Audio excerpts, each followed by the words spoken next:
Ranji trophy ഫൈനലിൽ ചരിത്രത്തിലാദ്യമായി രണ്ടാം സ്ഥാനം സ്വന്തമാക്കിയ കേരള ടീമിനെ ആദരിച്ച് സംസ്ഥാന സർക്കാർ. ക്രിക്കറ്റിൽ വിജയസമാനമായ നേട്ടവുമായാണ് കേരളം മടങ്ങിയതെന്ന് മുഖ്യമന്ത്രി പറഞ്ഞു. ജലജ് സക്സേനയെയും ആദിത്യ സർവാദയെയും മറുനാടൻ താരങ്ങളെന്ന് വിശേഷിപ്പിക്കരുതെന്നും അവർ കേരള സമൂഹത്തിന്റെ ഭാഗമാണെന്നും മുഖ്യമന്ത്രി. പരിചയസമ്പന്നതയും യുവത്വത്തിന്റെ ചടുലതയും ഒരുപോലെ ഒന്നുചേർന്ന വിന്നിംഗ് കോംബോ ആയിരുന്നു കേരള ക്രിക്കറ്റ് ടീം എന്ന് നിസ്സംശയം പറയാം. ബൗളിംഗ് നിരയെ നയിച്ച ജലജ് സക്സേനയും ആദിത്യ സർവാദയും കൂടി ഈ സീസണിൽ നേടിയത് 75ഓളം വിക്കറ്റുകളാണ്. അവരെ മറുനാടൻ താരങ്ങളെന്ന് ചിലർ വിശേഷിപ്പിക്കുന്നത് കണ്ടു. അങ്ങനെയല്ല കേട്ടോ, അവരും ഈ കേരള സമൂഹത്തിന്റെ ഭാഗം തന്നെയാണ്. ഇത്തരത്തിൽ ഓരോ താരവും അവരാലാകും വിധമുള്ള പ്രകടനം പുറത്തെടുത്തുകൊണ്ടാണ് നമ്മൾ കിരീട സമാനമായ നേട്ടം കൈവരിച്ചത്. നമുക്കൊപ്പം അരുൺ സോളമൻ ചേരുന്നുണ്ട് കൂടുതൽ വിവരങ്ങളുമായി. അരുൺ സോളമൻ, വളരെ ആവേശകരമായ സ്വീകരണമാണല്ലേ നമ്മളുടെ താരങ്ങൾക്ക് ഒരുക്കിയിരുന്നത്? വളരെ അഭിമാനകരമായ നിമിഷത്തിലേക്കാണ് നമ്മളെയൊക്കെ രഞ്ജി ട്രോഫിയുടെ ചരിത്രത്തിലേക്ക് ഈ ടീമംഗങ്ങൾ കൊണ്ടുപോയത്. ആവേശോജ്വലമായ സ്വീകരണമായിരുന്നു അല്ലേ?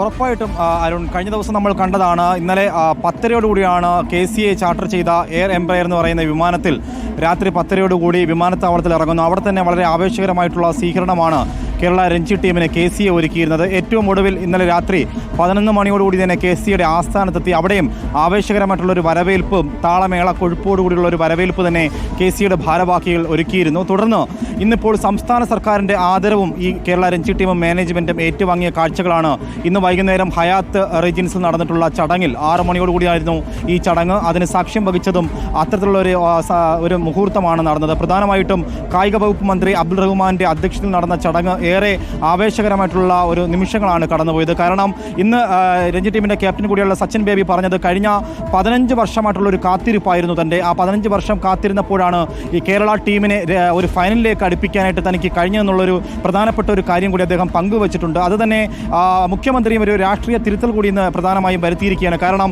ഈ കേരള രഞ്ജി ടീമിൽ ജലജ് സക്സേനയും അതുപോലെ തന്നെ ആദിത്യ സർവേദ, ഈ 2 താരങ്ങൾ വഹിച്ചിട്ടുള്ള പങ്ക് അത് നമുക്ക് ഈ സീസൺ മുഴുനീളം നോക്കിയാൽ കാണാം. അവർ നേടിയ വിക്കറ്റ് ഏകദേശം 75-ന് അടുത്തോളം 2 പേരും വിക്കറ്റുകൾ നേടിയിരുന്നു. പക്ഷേ അവർ മറുനാടുകളിലെ ടീമംഗങ്ങളാണെന്നൊക്കെയുള്ള വിമർശനങ്ങളൊക്കെ ഉയർന്നിരുന്നു. അത് ഒരു രാഷ്ട്രീയ തിരുത്തൽ എന്ന് വേണം മുഖ്യമന്ത്രി ഇന്ന് തിരുത്തിയിരിക്കുകയാണ്. കേരള സമൂഹത്തിൻ്റെ ഭാഗമാണ് അവർ, ആ ടീമംഗങ്ങൾ എന്നുള്ള വലിയൊരു തിരുത്തലാണ് മുഖ്യമന്ത്രി നടത്തിയിരിക്കുന്നത്. അത്തരത്തിൽ ഇപ്പോൾ നേടിയിരിക്കുന്ന ഈ വിജയം, അല്ലെങ്കിൽ ഇപ്പോൾ നേടിയ ഇത് അടുത്ത തവണ കപ്പ് നേടാനുള്ള ഒരു ഫൈനലാണ് ഇപ്പോൾ നമ്മൾ കണ്ടതെന്നുള്ള ഒരു പ്രധാനപ്പെട്ട കാര്യം കൂടി മുഖ്യമന്ത്രി എടുത്തു സൂചിപ്പിച്ചിട്ടുണ്ട്. അതിനോട് ഇന്ന് പങ്കെടുത്ത പ്രതിപക്ഷ നേതാവ് VD സതീശൻ പറഞ്ഞ പ്രധാനപ്പെട്ട ഒരു വസ്തുതയുണ്ട്. ഇപ്പോൾ കേരള സമൂഹം കടന്നു പോകുന്നത് ഒരു ലഹരി വാഴ്ചയുടെ ഒരു കാലത്താണ്. അങ്ങനെ ഇരിക്കുമ്പോൾ നമ്മുടെ ഈ കായിക താരങ്ങളൊക്കെയും വരുന്ന ഒരു തലമുറയുടെ റോൾ മോഡലായി മാറുകയാണ് എന്നുള്ളത്.